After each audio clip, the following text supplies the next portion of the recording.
So, it is update day for Renew Breakout Infinite.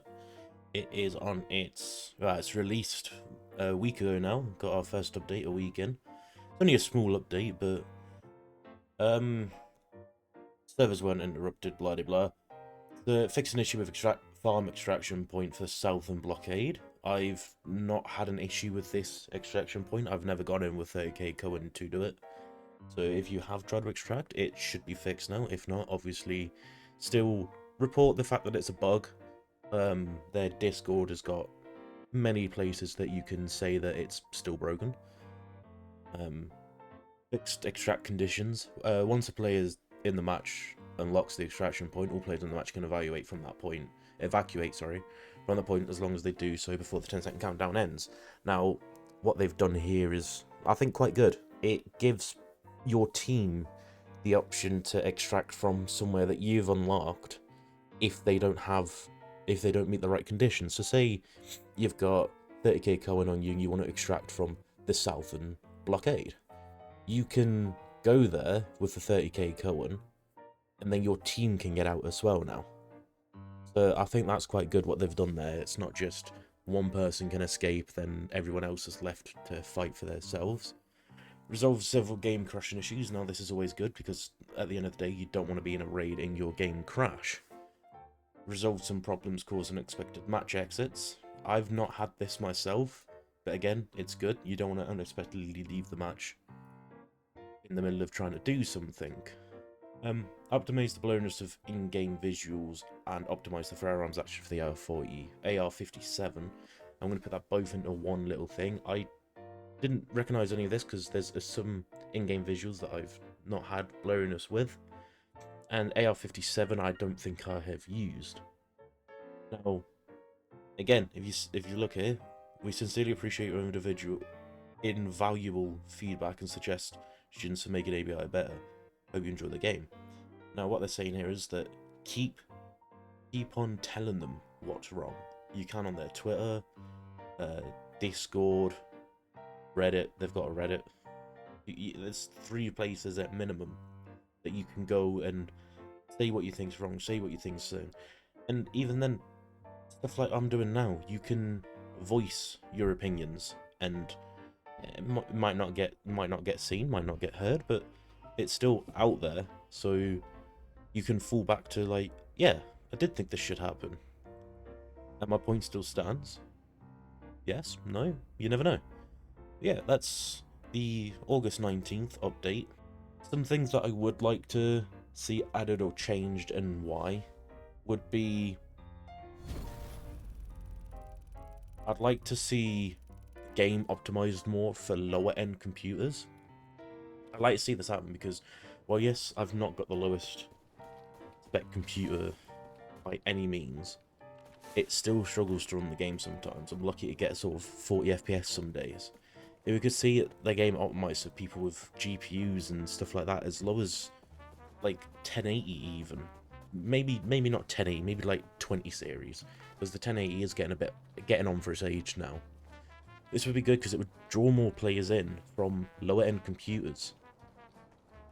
And then the people with good computers like myself would actually be able to run the game.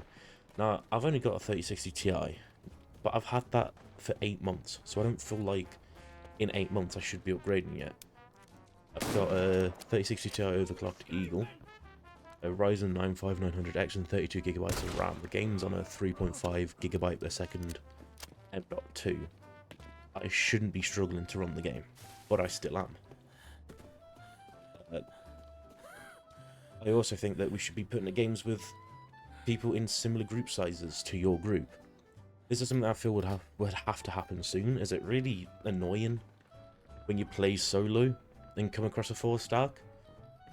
But they are already looking into this. This is just me voicing on something that I added on to that. I feel like this shouldn't only be limited to solo or trios or squads. I feel like maybe we could push it, go 1-player groups, 2-player groups, 3-player groups, 4-player groups, and maybe even 5-player groups. I get solo duos, trios, and quads. Not 5ers. I can't count that high. But then if you're in a 5-man, you get put in with other people with 5-man. If you're in a 4-stack, you get put in with other people with 4-stack. or the closest to it. So if you're a 5-stack and no one else is 5-stacking in your region, then on a certain map, then so you can still play, you'd be put against 4-stacks. Maybe the loot value would be a bit higher in the 4-stack than the 5-stack. That is something that the people that implement this, if they do, would have to have a look at and see what would be the best outcome. I think it's already a thing, this next point that I'm going to make, but already touching up, or having a touch-up on the equipment value matchmaking. So if you didn't know, ABI tries its best to put you in a lobby with people who have similar equipment price as you, I believe. I also believe that it's 0 to 100k, 100 to 200k, so on and so on. But I feel like there needs to be a little bit of a tweak to this, as the other day I was in a trio. Now I get it's my own fault, or our own fault, but it would be better if it wasn't the case. But we had 2 people with SPR shotgun and 10 rounds of the AP slugs.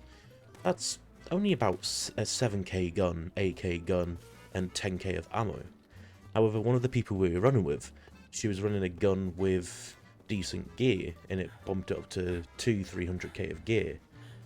Unlike me and this other person, they're not poor, so they could do that. But we were going against people with tier 5 body armor and tier 4 helmets, and guns upwards of 300k in value, all while me and somebody else had a shotgun and a dream. Now, I mean, I did kill the person that we came across with 300k gun, tier 4 helmet, and tier 5 body armor. So, Nerf 17, if you're watching this, sorry for your loss, but it went to a good use. And finally, this is just a bit of a thing that Stash is more of a quality of life thing. I'd like to be able to stack more than 1 million or 1000k Cohen in a stack. Even if this was doubled to 2 million, I feel like this halving the amount of space money takes would be good. I currently have almost 4 million Cohens, so I have 4 slots that are being used by 1 million Cohen each.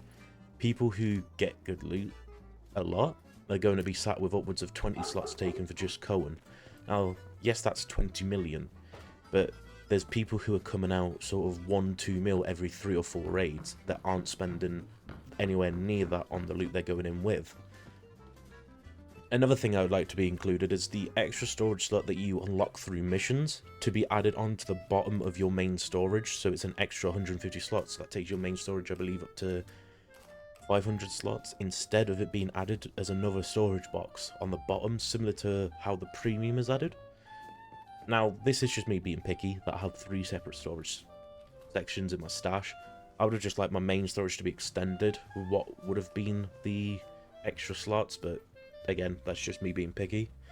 Now, the final thing I'd like to see added would be a temporary loot table.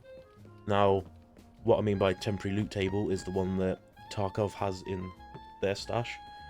I'd like to see it where you can put all your loot on this temporary infinite loot table and organize your loot yourself. This is because I don't like the way that the loot feature in the game auto sorts your loot.